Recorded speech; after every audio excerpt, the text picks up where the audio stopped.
आज एक गंभीर टॉपिक पे आप लोगों के साथ रूबरू हुआ हूँ, तो कुछ एक सेकंड रुक जाते हैं, कुछ और साथी जुड़ जाएं। फिर मैं आज का मुद्दा शॉर्ट में रखना चाहता हूँ और गंभीर मामला है, तो काइंडली कुछ सेकंड रुक जाएं। Thank you. का एक मुद्दा है जो बहुत विचलित करने वाला है और सभी जुड़ने वालों को मेरी तरफ से नमस्कार और बाद में इस वीडियो को देखने वालों को भी मेरा नमस्कार। हम सब जानते हैं कि भारत सरकार यानी कि मोदी सरकार जो है, इसने कुछ साल पहले एक नया तरीका अपनाया था टैक्स कलेक्शन का, जिसको हम गुड्स एंड सर्विस टैक्स के नाम से जानते हैं, जीएसटी के नाम से जानते हैं। और जीएसटी के नाम से जब ये चीज़ देश में लागू हुई थी, तब हम सब ये जानते हैं कि बड़ा हंगामा हुआ था, क्योंकि जितने भी चार्टर्ड अकाउंटेंट थे, जितनी भी कंपनियां थीं, बड़ी कंपनियां थीं, आम इंसान था, उन्हें ये नहीं पता था कि ये जीएसटी कैसे लागू किया जाएगा, किस तरीके से इसको इन्फोर्स किया जाएगा, किस तरीके से इससे पैसा कलेक्ट किया जाएगा और इसके क्या रेगुलेशंस हैं। इस चीज़ के बारे में ना तो भारत सरकार ने ढंग से सिखाया समझाया था और ऊपर से चल करके इन्होंने जीएसटी लागू कर दिया था। बड़े बड़े तकलीफ़ों का सामना भारत ने आज भी इस चीज़ को लेके किया हुआ है। पर अब एक बड़ी खास बात निकल के आ रही है। कल का समाचार है कि भारत सरकार ने राज्यों को मना कर दिया है कि वो राज्यों को मिलने वाला जीएसटी का जो पैसा है वो रिलीज नहीं करेंगे। ये एक बहुत ही अजीबोगरीब परिस्थिति है।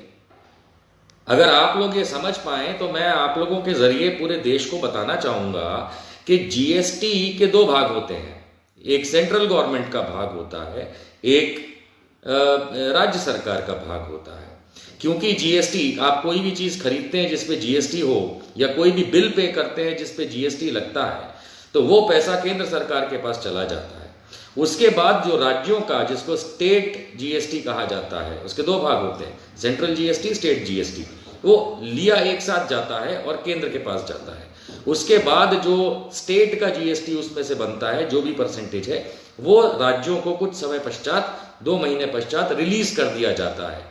अब ये समझने की आवश्यकता है कि मोदी जी ने जीएसटी लागू करते पे ये कहा था कि सारे के सारे टैक्स हट जाएंगे और देश में एक टैक्स चलेगा, और जिसका नाम है जीएसटी। ऐसा हुआ तो नहीं, क्योंकि बहुत सारे अलग टैक्स अभी भी चल रहे हैं, लेकिन जीएसटी के नाम पे हम लोगों को जो ठगा गया वो ये तरीका था कि एक टैक्स होगा, एक टैक्स में सब आ जाएगा, उसी में से केंद्र सरकार पैसे ले लेगी, उसी में से राज्य सरकार ले लेगी। चलिए, बेसिर पैर का एक नियम इन्होंने चला रखा है, वहां तक तो अभी भी समझ में आता है। लेकिन अब जो ये बात निकल के आई है कि राज्यों को ये जीएसटी का पैसा रिलीज नहीं करेंगे, इसको समझना बड़ा आवश्यक है।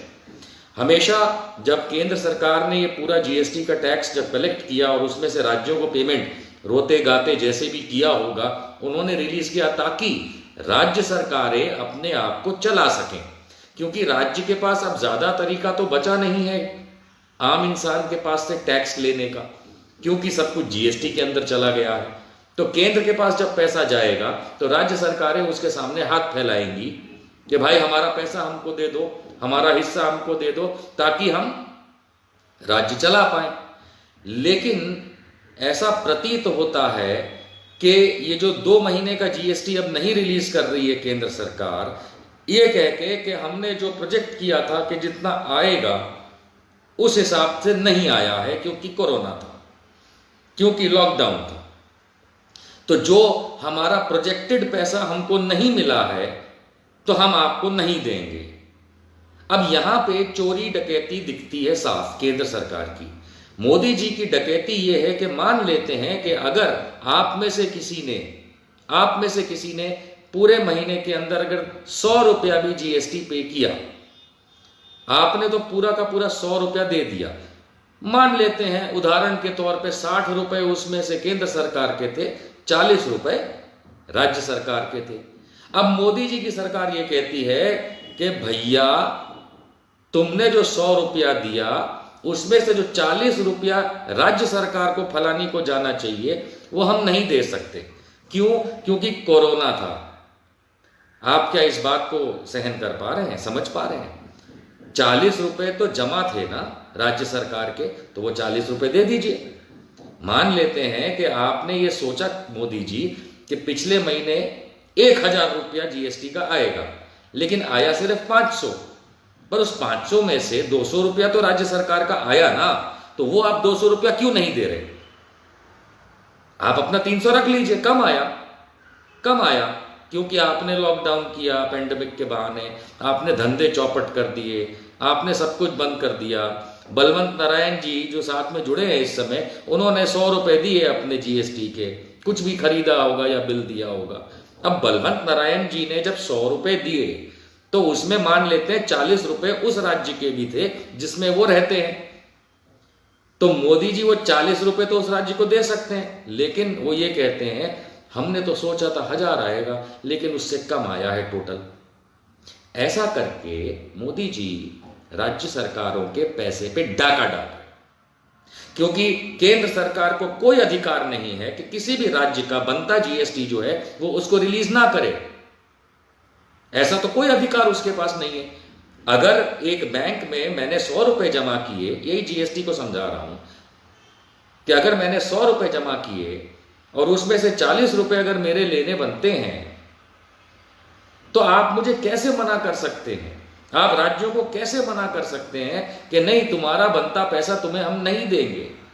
अब क्या होगा? अब राज्य फड़फड़ाएंगे, क्योंकि अगर राज्यों को उनकी निकलती राशि नहीं मिलेगी, अगर राज्यों को उनका निकलता पैसा नहीं मिलेगा, तो राज्य अपने आप को चलाएंगे कैसे?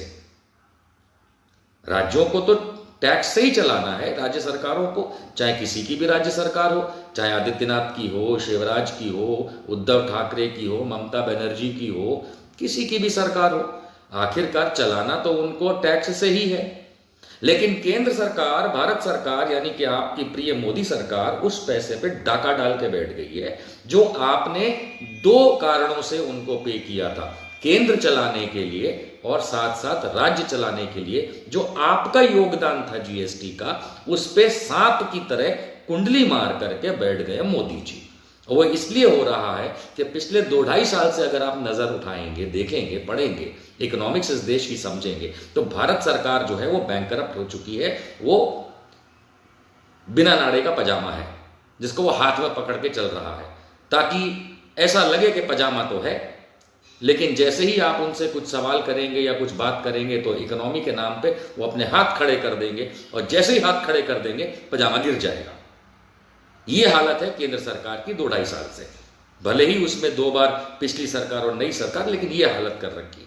टोटल नंगी है केंद्र सरकार, टोटल नंगी है। इसके पास कोई पैसा नहीं है, दुनिया भर से उधार ले रखा है, और अभी कोरोना के नाम पे तो पता नहीं कितने बिलियन डॉलर, 6 बिलियन डॉलर का तो हिसाब हम लोग के पास है, इसके उपरांत जाने कितने बिलियन डॉलर ले लिए। हमारे देश के पीएसयूज में से, एलआईसी से लेके सबको, उसमें से पैसा निकाल करके आरबीआई में जो आपका पैसा जमा था वो तक निकाल लिया, जिसपे उनका कोई अधिकार नहीं था।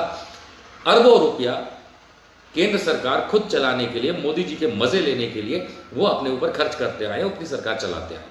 लेकिन हकीकत मानिए कि अब हद हो गई है। हमने, भारतवर्ष ने जीएसटी का पैसा केंद्र सरकार के खाते में इसलिए नहीं जमा कराया था कि ये सिर्फ केंद्र सरकार का है, ये राज्यों का भी है। और अगर आप ये कह रहे हैं, और बड़ा अचंभा हो रहा है देख करके कि अब आप ये कह रहे हैं, कल कहा है भारत की मोदी सरकार ने कि हम राज्यों को उनका बनता जीएसटी फिलहाल नहीं दे सकते, तो ये बता दीजिए कि केंद्र सरकार, आप ये बताएंगे कि राज्य सरकारें चलेंगी कैसे? नहीं चलेंगी कैसे? राज्य सरकारें क्या डाका डालेंगी, एक दूसरे के साथ तलवार लेके लड़ेंगी, एक दूसरे के राज हत्याएंगी, खजाने लूटेंगी? क्या करेंगी क्या राज्य सरकारें? लेकिन आप अपनी मशरूम कड़ी खाते रहेंगे, आपको अपनी बढ़िया वाली वो काजू की रोटी मिलती रहेगी। क्यों? क्योंकि आपने राज्यों का पैसा, अब आप ये समझ लीजिए दोस्तों, राज्य का पैसा भी हमारा है, राज्य सरकारें भी हम ही चलाते हैं, केंद्र का पैसा भी हमारा है, केंद्र सरकारें हम ही चलाते हैं। लेकिन अगर केंद्र सरकार इस तरीके से राज्यों का पैसा हड़प कर लेगी, और इसलिए नहीं देगी क्योंकि मोदी जी को उनकी काजू की रोटी नहीं मिलेगी, नहीं तो इसको फेडरल सिस्टम बिट्रेयल कहा जाता है। जो केंद्र है, केंद्र खुद राज्यों के साथ धोखा कर रहा है। जीएसटी का पैसा ना पे करके राज्यों को केंद्र उस पैसे पे डाका डाल करके राज्यों को धोखा दे रहा है। चाहे वो आदित्यनाथ की सरकार हो, चाहे शिवराज की सरकार हो, चाहे उद्धव ठाकरे की सरकार हो, चाहे वो ममता बनर्जी की सरकार हो, नीतीश कुमार की सरकार हो, गहलोत की सरकार हो, या किसी की भी राज्य सरकार हो, ये केंद्र सरकार इन राज्यों के साथ धोखा कर रही है, अर्थात आपके साथ धोखा कर रही है। ये हकीकत है। लोगों के साथ इतने धोखे मोदी जी कर चुके हैं और ये उस धोखे में से एक है, ताकि राज्य जो है वो हाथ बंद करके बैठ जाए कि हम चलाएंगे कैसे। तो राज्यों की जो ये परिस्थिति खड़ी हुई या अब जो होगी कि राज्यों के सरकारों के पास पैसा नहीं होगा खुद को चलाने का, इसके जिम्मेदार नरेंद्र मोदी होंगे, जो भारत के प्रधानमंत्री हैं और सांप की तरह कुंडली मार करके उस पैसे पे बैठे हैं जो आपने जीएसटी के तौर पे किया। क्योंकि जीएसटी एक माध्यम है जिसके तौर पे सारा का सारा पैसा टैक्स का, इनडायरेक्ट टैक्स का आप इकट्ठा करते हैं, डायरेक्ट टैक्स जो भी कहें आप उसको इकट्ठा करके और राज्यों को आप देते हैं ताकि राज्य अपने आप चला सके। अब इससे बड़ा डाकू तो कोई हो नहीं सकता नरेंद्र मोदी से। नरेंद्र मोदी से बड़ा डाकू कोई हो सकता है क्या, जो खुद के राज्यों पे डाका डाले। ये तो वही वाली बात हुई कि आप जो हैं अपने पत्नी और बच्चों को घर में पैसा ही ना दें, जो उनका निकलता पैसा हो महीने के खर्च का, और बोले घर चलाओ। आपका बच्चा कैसे स्कूल जाएगा आप जब उसकी वैन की फीस ही नहीं देंगे? आपकी बेगम कैसे खाना बनाएंगी अगर आप उनको खर्च का पैसा ही नहीं देंगे? कैसे? आपका मकान मालिक आपके साथ क्या व्यवहार करेगा अगर आप उसको किराया ही नहीं देंगे? यानी कि जब आप रिस्पॉन्सिबल हैं सारा पैसा कलेक्शन करके राज्यों को देने के लिए, उनके बिहाफ पे कलेक्ट किया, उनको आपको देना पड़ेगा। ऐसा ना करके आप तो देश विरोधी काम कर रहे हैं। नरेंद्र मोदी जैसा देशद्रोही नहीं होगा फिर तो कोई, क्योंकि अगर नरेंद्र मोदी राज्यों का भी पैसा जो आपने पे किया है अगर उसको राज्यों को नहीं देता है राज्य सरकार चलाने के लिए, तो फेडरल सिस्टम जो इंडिया का है वो स्टेट के राज्य सरकारों को बिट्रे करता है, धोखा देता है, और यह देशद्रोह है। नरेंद्र मोदी देशद्रोही साबित हुआ। बहुत छोटी सी बात है कि मैं अपील करता हूं केंद्र सरकार से प्रेम पूर्वक, राज्यों का निकलता पैसा दे दें। खुद को चाहे टेंट में रहना पड़े रहिए, अपने एसी बंद करिए, अपने खर्चे चाहे कम करिए, बंद करिए, लेकिन राज्यों का निकलता पैसा दीजिए। क्योंकि अंततः हमारी जिंदगियां जो हैं, जो आप लोगों की जिंदगियां हैं, उस पे पॉलिसी भले ही केंद्र बनाए लेकिन चलाती तो राज्य सरकारें हैं। अगर मान लीजिए कि कोयंबटूर से लेके चेन्नई तक की जो रोड है वो बनाने मोदी जी तो आएंगे नहीं, वो तो राज्य सरकार बनाएगी। अगर मान लीजिए कि बिहार के अंदर जो बाढ़ आई हुई है उसका डेली का जो कामकाज है वो तो राज्य सरकार संभाल रही है, मोदी जी तो आएंगे नहीं करने के लिए। अगर मान लीजिए कि इस समय किसान के लिए एक रोड बन रही थी किसी गांव से किसी शहर तक की, तो राज्य सरकार बना रही थी। तो इस तरीके के काम आप रोकना चाहते हैं। अगर आप रोकना चाहते हैं ताकि राज्य सरकार बिलबिला उठे कि हमारे पास पैसा नहीं है और लोगों के सामने खड़ी हो जाएं, तो आप इस चीज को एक देशद्रोह का रूप दे रहे हैं नरेंद्र मोदी। आपको कोई अधिकार नहीं बनता कि आप किसी भी राज्य का पैसा, और या तो फिर सच बोल दीजिए कि आप राज्यों वाला पैसा खा गए, आपने अपने पे खर्च कर दिया। अरे अगर औकात नहीं है देश चलाने की मिस्टर मोदी, तो छोड़ दो कुर्सी, क्योंकि ये कुर्सी बड़ी कठिन जगह है बैठने के लिए। इसमें स्प्रिंग लगे हुए हैं, बहुत बड़े बड़े स्प्रिंग लगे इस कुर्सी में। मोदी जी अच्छों को उठा के फेंक दिया, अटल बिहारी से लेकर के जाने किस किस को। आप किस खेत की मूली हैं मिस्टर मोदी? राज्यों के पैसे पे डाका आप डालें, आरबीआई से हमारा पैसा निकाल लें, दुनिया से लोन लेके हमें लोन के अंदर डाल दें देश को, और अब ये परिस्थिति साफ होती दिख रही है कि राज्य सरकारों को पैसा ना दे करके जीएसटी का केंद्र सरकार उनका पैसा खा गई है, आपका पैसा खा गई है। इसको कहते हैं फ्रॉड मोदी। ये फ्रॉड मोदी है।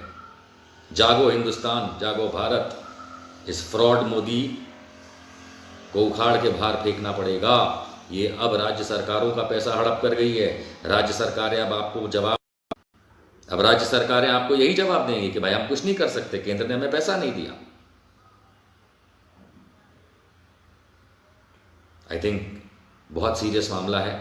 मैं अपील करूंगा ऑपोजिशन से भी, देश के सारी पार्टियों से, कि नरेंद्र मोदी के राजनीतिक कॉलर को पकड़ के हिलाएं और राज्यों को उनका पैसा, निकलता पैसा दिलाएं।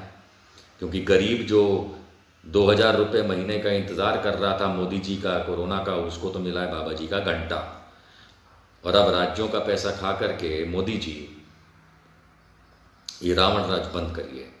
मैं चाहूँगा कि हर भारतवासी इस बात को समझ ले, राज्यों का जीएसटी ना दे करके नरेंद्र मोदी देशद्रोही आपके पैसे को खा गया है, समझ लीजिए।